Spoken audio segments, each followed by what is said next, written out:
ஊருக்கு இழைச்சவன் பிள்ளையார் கோயில் ஆண்டிங்கிற மாதிரி எதுக்கு எடுத்தாலும் நடிகர்களை நொட்ட சொல்கிறது வந்து ஒரு ஒரு அது ஒரு ஃபேஷனாக போச்சு. ஏன்னு கேட்டால் நாங்கள் திருப்பி அதை பற்றி எதுவும் பெருசாக எதிர்வினை கொடுத்துறது இல்லை அப்படிங்கிற ஒரு காரணமாக இருக்கலாம். நாங்கள் நடிகர்கள் எழுதி வச்சு படிக்கிறாங்க, அவங்களுக்கு சுயமாக அறிவு இல்லை அப்படின்னு சொல்கிறவங்க யாராக இருந்தாலும் தமிழ்நாட்டுடைய அரசியல் வரலாறு தெரியாமல் அல்லது தெரிஞ்சும் அதை தெரியாத மாதிரி காட்டிக்கிறவங்களா மட்டும்தான் இருக்க முடியும்.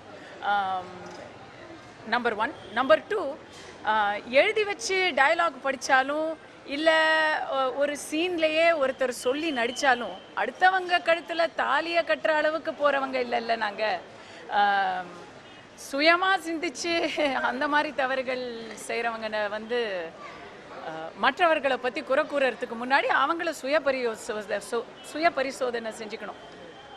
அவ்வளோதான் சொல்ல முடியும். திறமை ஒரு பக்கம் இருக்கிற பட்சத்தில் கூட இப்போ விஜயகாந்த் சார், கமலஹாசன் சார் களத்தில் இருக்கிறாங்க, ரஜினி சார் களத்துக்கு வரப்போறாரு. 3 பேரில் யாருக்கு அந்த முதலமைச்சருக்கான தகுதி அப்படின்னு நீங்கள் நினைக்கிறீங்க? இல்லை யாரால் வர முடியும்னு நினைக்கிறீங்க? அல்லது யார் மக்களை ஏற்றுக்குவாங்கன்னு நினைக்கிறீங்க? இல்லை, மக்கள் சினிமாலேருந்து வர்றவங்க அதற்கு அப்பாற்பட்டவங்க அப்படிலாம் இல்லைங்க. எத்தனையோ வருடங்களாக தமிழ்நாட்டை பொறுத்த வரைக்கும் வழக்கறிஞர்கள் நிறைய பேர் வந்திருக்கிறாங்க. ஒரு கொள்கை தத்துவத்தின் அடிப்படையில், திராவிட தத்துவத்தின் அடிப்படையில் வந்த தலைவர்கள் நமக்கு வந்திருக்கிறாங்க. இன விடுதலைக்காக, உரிமைக்காக போராடுறவங்க வந்திருக்காங்க. அதனால் எல்லாத்துக்குமே சினிமாக்காரங்களை மட்டும் நீங்கள் ஓமப்படுத்த தேவையில்லை. மக்கள் யாரை ஏற்றுக்குவாங்கன்னு சொன்னால், மக்களுக்காக உழைக்கிறவங்க அது யாராக இருந்தாலும், எந்த தொழிலாக இருந்தாலும், எங்கேருந்து வந்திருந்தாலும் அவங்கள மக்கள் ஏற்றுக்குவாங்க. விஜயகாந்த் அவர்கள் ஒரு பெரிய அரசியல் மாற்றத்தை கொண்டு வருவார்னு அவர் வந்தப்போ நம்ம நினச்சோம்.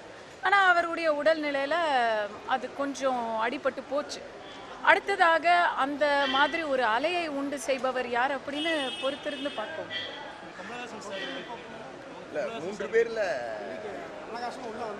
இல்லை, நீங்கள் 3 பேர் அப்படின்னு நீங்கள் குறிப்பிட்டு விஜயகாந்த், கமல், ரஜினி இந்த 3 பேரை மட்டும் நீங்கள் கேட்குறீங்க. நான் அதுக்கு எதிர்கேள்வி தான் கேட்பேன். விஜயகாந்தும் கமலும் இப்போது அரசியலில் இருக்கிறாங்க, அவங்கள பற்றி கேட்குறீங்கன்னா அவங்களோட அரசியலில் இருக்கக்கூடிய பல சினிமா புள்ளிகள், வாகை சந்திரசேகர் அவர்கள், நடிகர்களை சொல்கிறேன். ஏன்னா கலைஞர்லேருந்து ஆரம்பித்து யாருமே சினிமா தொடர்பு இல்லாதவங்க இல்லை. பட் இப்போ அடுத்த ஜென்ரேஷன் குஷ்பு, உதயநிதி இவங்கெல்லாம் இருக்கிறாங்க. அவங்கள யாரையுமே கேட்காம நீங்கள் திருப்பி கமல் ரஜினி அப்படின்னு கேட்கும் பொழுது ரஜினி இன்னும் வரலை. அப்படி வராதவங்களை கேட்குறதா இருந்தால் எல்லாரையும் சேர்த்து கேளுங்க. ஷாருக் கான், விஜய், அஜித் எல்லார பற்றியும் கேளுங்க.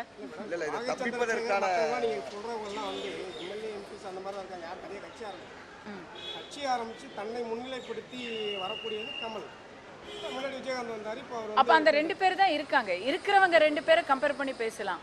வராதவங்க வரப்போறேன்னு சொல்றவங்களா அதோட கம்பேர் பண்ண முடியாது. மேடம், இல்ல நம்ம சுருக்கமானது என்னன்னா, தமிழகத்தை ஆள்வதற்கு 3 பேர் இப்போ வந்திருக்காங்க. 2 பேர் களத்தில் இருக்கிறாங்க, விஜயகாந்த், கமலஹாசன். இதெல்லாம் ஊடகத்தின் ஊகங்கள். இதுக்கெல்லாம் பதில் சொல்ல முடியாது. யாருக்கு அந்த திறமை இருக்கு? பிரஸ் கேட்கிற இந்த மாதிரி ஸ்பெகுலேட்டிவ் கேள்விக்கெல்லாம் பதிலே சொல்லவே முடியாது.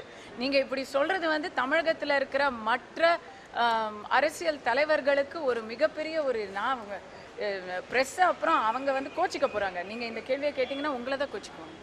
இல்லை, இப்போ நீட் தேர்வு இந்த மாதிரி காவிரி பிரச்சனையில் இது பண்ணாங்க. அது மாதிரி நீட் தேர்வு இந்த மாதிரி இருக்குது. அது மாதிரி திரைத்துறையை பற்றி உங்களோட எப்படிங்க? எனக்கு புரியல.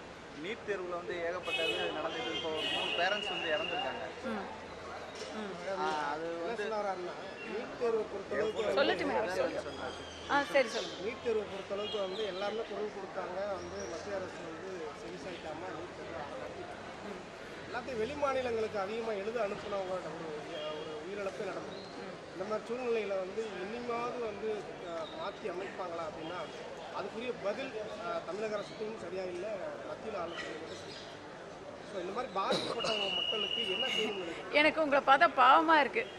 யார் பதில் சொல்லணுமோ அவங்க கிட்ட கேள்வியை கேட்டால் அவங்க யாரும் பதிலே சொல்கிறதில்ல. அதனால் இப்படி எல்லாருக்கிட்டையும் நீங்கள் அந்த கேள்விக்கு என்ன பதில் கிடைக்கும் அப்படின்னு தேடிட்டு இருக்கிறது நம்முடைய இந்த தற்போதைய நிகழும் தலை எழுத்து. வேற என்ன சொல்கிறது?